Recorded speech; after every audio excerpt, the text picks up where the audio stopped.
காமராஜ் சொல்லுங்கள். எனக்கு ஞாபகம் இல்லைம்மா ஸ்கூலில் படித்ததெல்லாம்.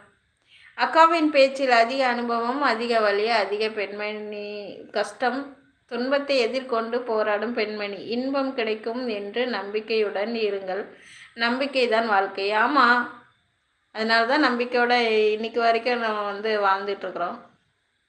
2 வருஷம் கரெக்டாக நான் அடுத்து ஜனவரி 30 வந்துச்சுன்னா எனக்கு இந்த கம்பெனிக்கு போய் 2 வருஷம் முடியுது. 2 வருஷம் நம்பிக்கையோடு அந்த கம்பெனியில் போய் நிற்க முடியுமா நிற்க முடியாதா, இன்றைக்கி நம்ம கால் எப்படி இருக்குமோ, வழியில் நம்ம போய் எப்படி வேலை செய்வோமோ அப்படின்னு நினச்சி போய் நின்று வேலை செஞ்சு இப்போது காலம் எப்படி ஓடி போச்சு பாரு. 2 வருஷம் ஆயிடுச்சு. நினச்சாலே எனக்கே நான்